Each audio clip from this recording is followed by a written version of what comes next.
भारत माता की, भारत माता की। बीकानेर वो जगह है जिसका नाम देश में कहीं भी सुने मुंह में पानी आ जाता है। और फिर मुझे तो यहां की धरती पर सावन के महीने में आने का सौभाग्य मिला है। इंद्रदेव का आशीर्वाद हम पर बना हुआ है। और अभी हमारे सीपी जोशी जी बता रहे थे कि सियाड़ो, खाटू भलो, उनाड़ो अजमेर, मारवाड़ नित्रो भलो, सावण बीकानेर।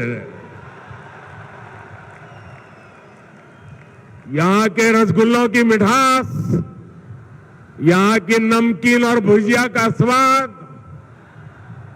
पूरी दुनिया में प्रसिद्ध है। मेरे लिए शहर इसलिए भी खास है क्योंकि बीकानेर को छोटी काशी के रूप में भी जाना जाता है।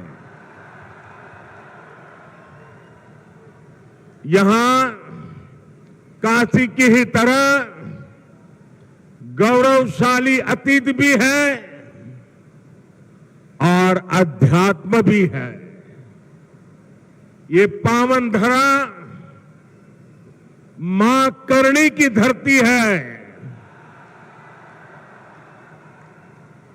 सांख्य दर्शन के प्रणेता भगवान कपिल की तपोभूमि है। ये रुणीचा धाम रामदेवरा के बाबा रामदेव जी, सिद्ध समाज के गुरु जसनाथ जी और वीर तेजा जी के भक्तों की धरती है। ये पर्यावरण संरक्षण के प्रणेता गुरु जंबेश्वर की तपस्थली रही है। ये 13 पंथ धर्म संघ के आचार्य तुलसी की कर्मभूमि रही है। और यहां पुनरासर बालाजी का आशीर्वाद तो प्रत्यक्ष ही मिलता है। इन सभी देवों और संतों को मैं श्रद्धा पूर्वक नमन करता हूं। आप सब इतनी बड़ी संख्या में यहां आए और अभी जैसे बताया 4-4, 5-5 घंटे से कड़ी धूप में आप आशीर्वाद देने के लिए मौजूद हुए। मैं जितना आपका आभार व्यक्त करूं उसके लिए मेरे पास शब्द कम पड़ रहे हैं। मैं फिर एक बार हृदय से आपका आभार व्यक्त करता हूं, धन्यवाद करता हूं। साथियों, ये उत्साह बताता है। मैं ऊपर देख रहा हूं, वहां तक लोग ही लोग हैं।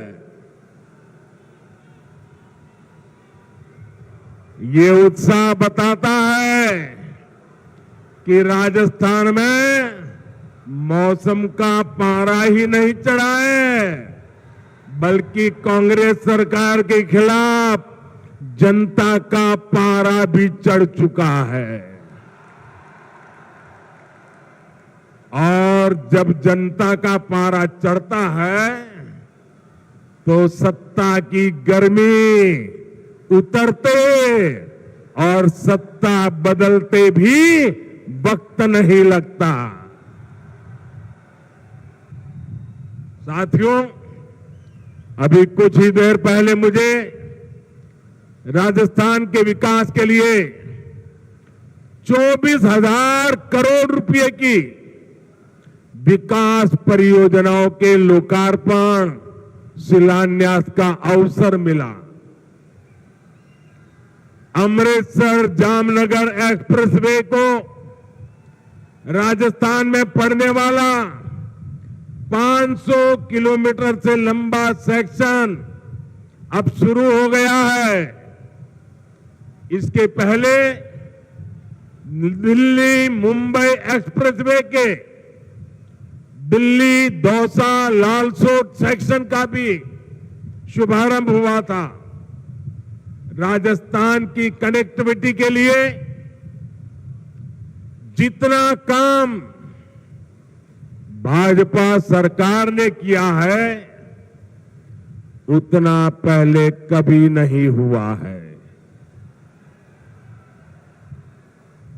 पिछले 9 वर्षों में केंद्र सरकार जितनी भी योजनाएं लाई हैं, हमारी कोशिश यही रही है उनका ज्यादा से ज्यादा लाभ राजस्थान को मिले।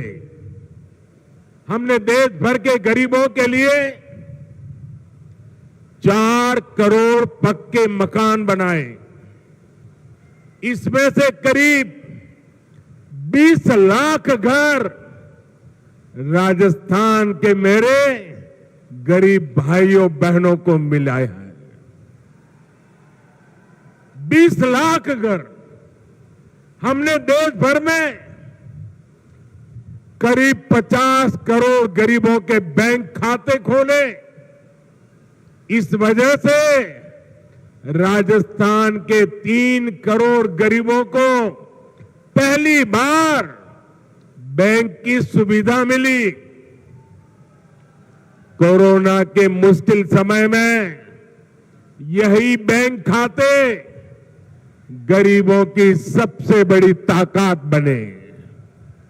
भाई और बहनों, विकास पूरी तरह से जनता तक तब पहुंच पाता है जब देश और प्रदेश की दोनों सरकारें साथ मिलकर ईमानदारी से काम करें। पिछले 4 वर्षों में राजस्थान में हालात इसके बिल्कुल उलट रहे हैं। हम दिल्ली से योजनाएं यहां राजस्थान में भेजते हैं, लेकिन यहां जयपुर में कांग्रेस का पंजा उस पर झपटा मार देता है। कांग्रेस को राजस्थान के लोगों की परेशानी से, आपकी दिक्कतों से कोई लेना देना नहीं है। अब आप देखिए, घर घर पीने का साफ पानी पहुंचाने की भाजपा सरकार की योजना से भी अब कांग्रेस सरकार को परेशानी है। जिस राजस्थान को जल जीवन मिशन में सबसे टॉप पर होना चाहिए था, वो सबसे धीमा करने वाले राज्यों की लिस्ट में शामिल है। आज देश के 130 से ज्यादा जिले ऐसे हैं जहां 100% घरों में नल से जल पहुंचा है। इनमें से पूरे देश को 130 जिले, और इसमें से राजस्थान का एक भी जिला नहीं है। अब आप मुझे बताइए, क्या राजस्थान के लोगों ने कोई गुनाह किया है क्या? किस बात की सजा दे रहे हो?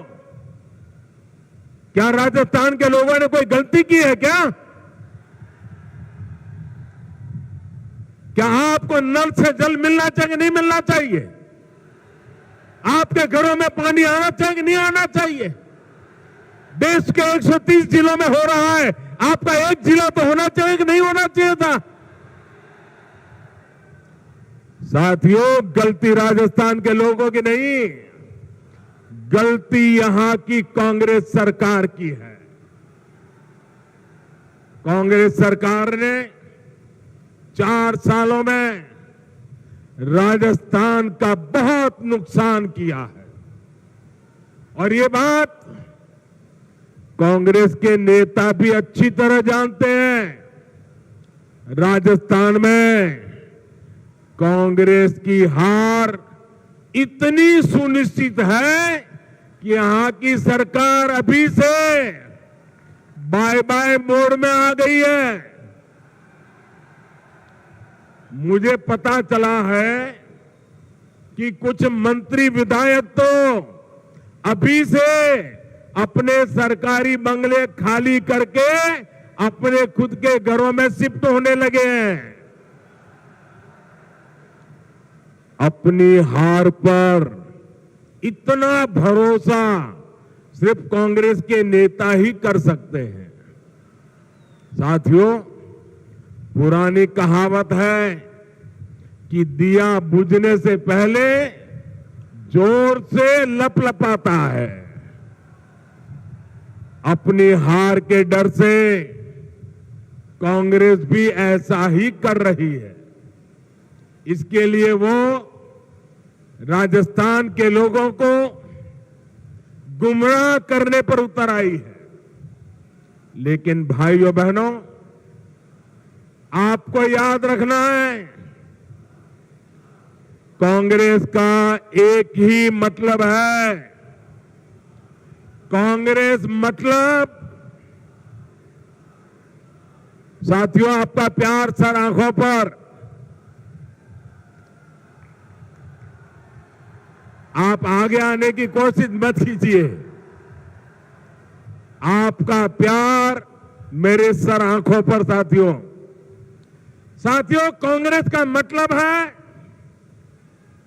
लूट की दुकान, झूठ का बाजार।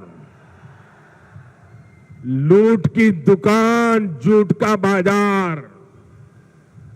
जो ये इन दिनों बड़े बड़े वायदे किए जा रहे हैं, उसमें लूट के इरादे और झूठ के पिटारे के सिवा और कुछ नहीं है। साथियों, कांग्रेस की झूठ और छलावे की राजनीति का शिकार सबसे ज्यादा राजस्थान का किसान हुआ है।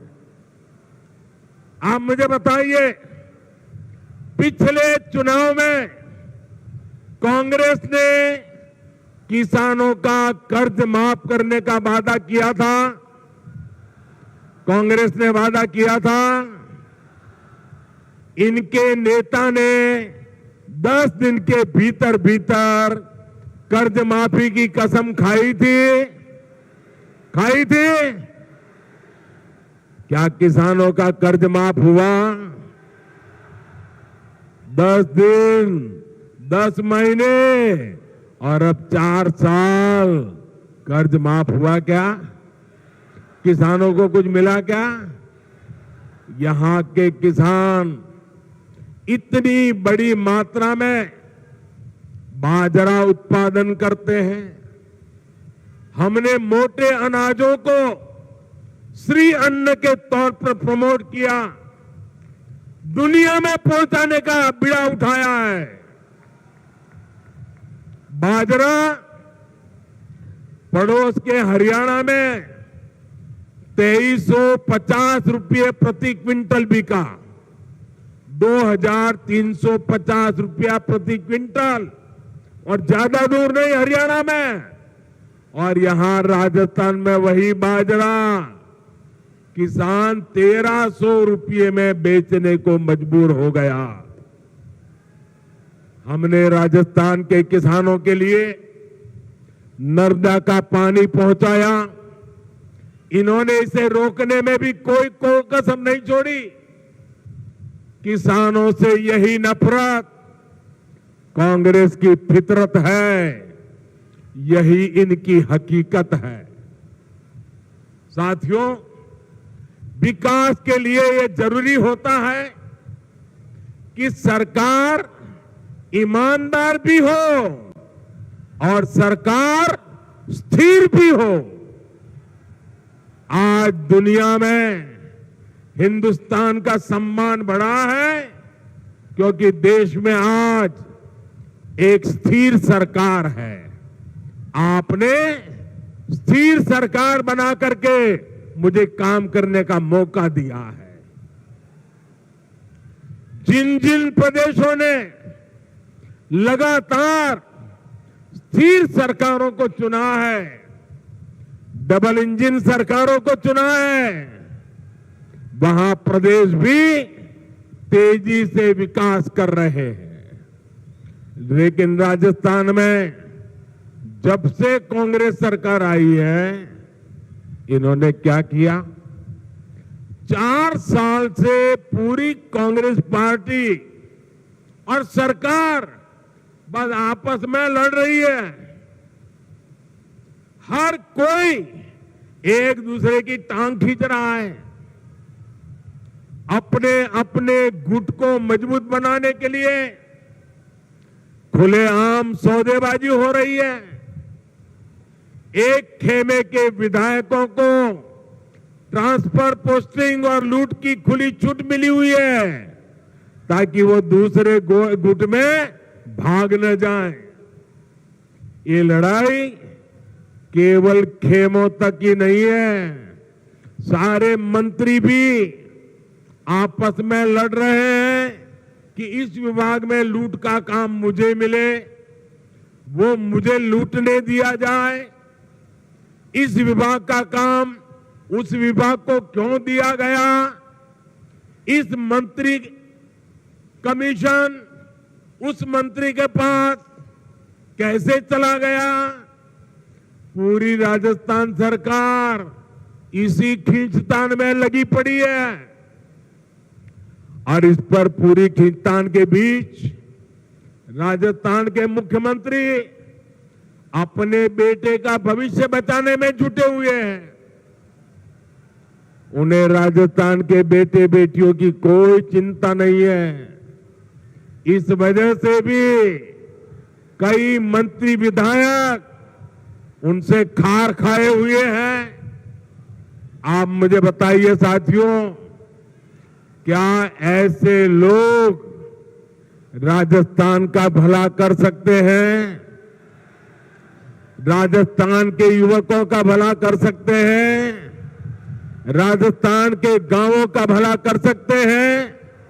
राजस्थान के किसानों का भला कर सकते हैं? इन लोगों से राजस्थान के विकास की कोई उम्मीद नहीं की जा सकती है भाइयों। इन लोगों को मैं आज 2 टूक कह देना चाहता हूं। अब ये भ्रष्टाचार की नुरा कुश्ती बहुत हुई। अब लोकतंत्र के अखाड़े में जनता जनार्दन फैसला करेगी। अब राजस्थान को स्थिर सरकार चाहिए। अब राजस्थान को डबल इंजन की सरकार चाहिए।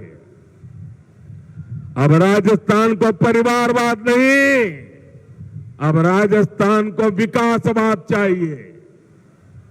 साथियों, राजस्थान में जब से कांग्रेस आई है, इसने एक और पहचान बनाई है। भ्रष्टाचार, अपराध और तुष्टीकरण।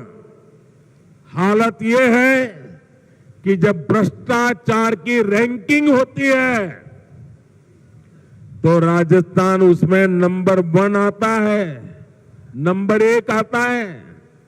जो राजस्थान अपनी शांति और सौहार्द के लिए जाना जाता था, वहां आज आए दिन सांप्रदायिक तनाव की घटनाएं हो रही हैं। पूरी कांग्रेस सरकार तुष्टीकरण में लगी हुई है। यहां सिस्टम इतना बेखौफ हो गया है कि पेपर लीक की एक अलग इंडस्ट्री खुल गई है।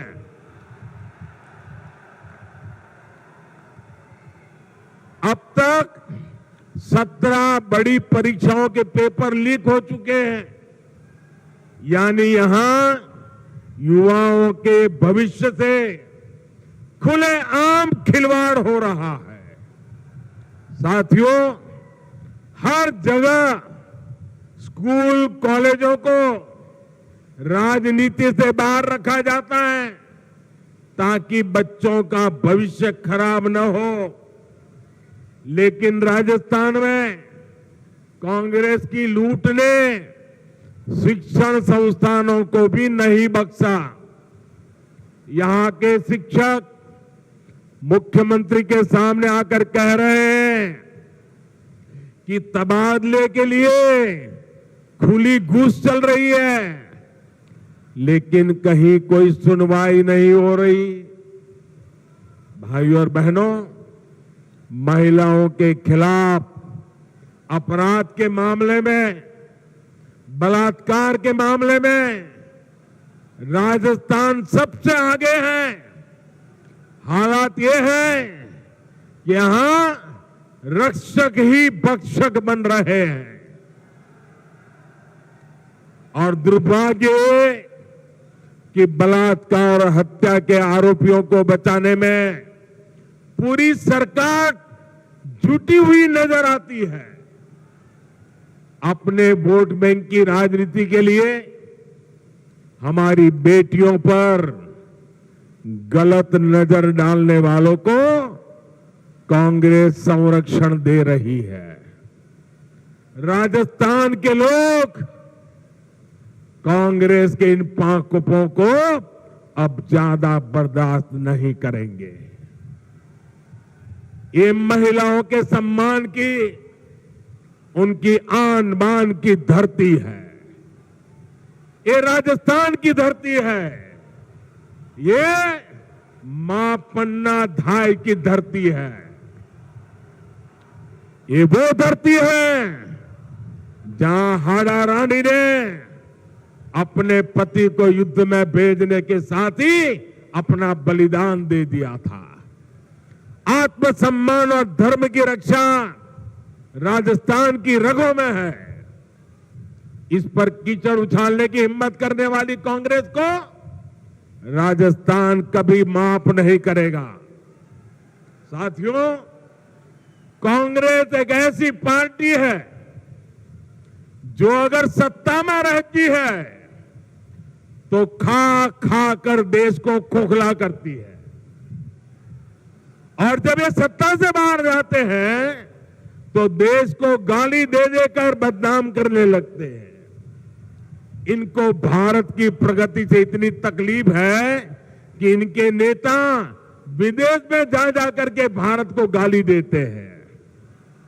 आपको याद होगा, जब जब देश की सेना ने शौर्य दिखाया है, तब तब इन्होंने सेना को भी नीचा दिखाने के लिए क्या कुछ नहीं बोला। सेना कहती है हमने पाकिस्तान में आतंकियों के अड्डे तबाह किए, सर्जिकल स्ट्राइक की, तो कांग्रेस कहती है कि सबूत दिखाओ। हमारी वायुसेना पाकिस्तान में एयर स्ट्राइक करती है तो ये कहते हैं कि कुछ हुआ ही नहीं। कांग्रेस को सेना और सैनिकों से हमेशा दिक्कत रही है। इसलिए वीरों की धरती राजस्थान, जहां से इतने युवा सेना में जाते हैं, उनसे कांग्रेस चिढ़ी रहती है। हमारी सेना के जवान कितने वर्षों से 1 रैंक 1 पेंशन की मांग कर रहे थे। वर्षों तक कांग्रेस की सरकारों ने उसकी उपेक्षा की। यही नहीं, सेना के काम में भी ये लोग झूठ और धोखेबाजी से बाज नहीं आए। 1 रैंक 1 पेंशन के लिए हजारों करोड़ रुपए की जरूरत थी, लेकिन कांग्रेस सरकार कागज पर केवल 500 करोड़ रुपए दिखाकर ओआरओपी को धोखा दे रही थी। हमारी सरकार ने 1 रैंक 1 पेंशन लागू किया। पूर्व सैनिकों को इसके तहत करीब 65,000 करोड़ रुपए मिले हैं। राजस्थान के भी हमारे करीब 1.25 लाख पूर्व सैनिकों को इसका लाभ मिला है। इससे पता चलता है कि भाजपा और कांग्रेस की सोच में क्या फर्क है, भाजपा और कांग्रेस की नीयत में क्या फर्क है। कांग्रेस अपनी सियासत के लिए देश के नुकसान और अपमान से कभी भी नहीं चूकती। भाजपा के लोग देश के लिए पद प्रतिष्ठा सब कुछ बलिदान करने से भी नहीं चूकते। साथियों, हमारा बीकानेर देश का सीमावर्ती जिला है।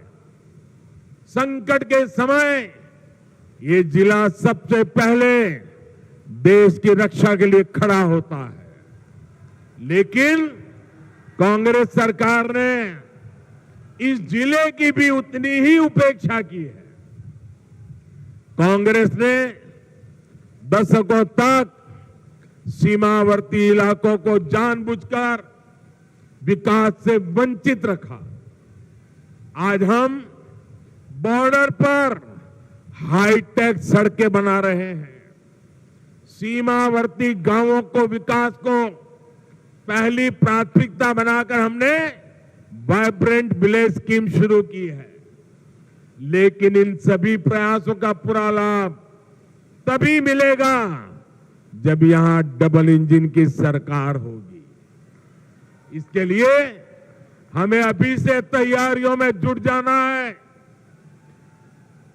जीत तय मानकर भाजपा के कार्यकर्ताओं को मेहनत में कमी नहीं करनी है। हमें दूसरे की कमजोरियों पर नहीं, अपने परिश्रम पर भरोसा करना है। साथियों, मैं पिछले दिनों राजस्थान में जहां जहां गया हूं, जो जनसैलाब मैंने देखा है, राजस्थान के लोगों का जो मक्कम निर्धार देखा है, इसलिए मैं आज दावे से कहता हूं कि बहुत ही जल्द राजस्थान की सरकार का जाना तय है।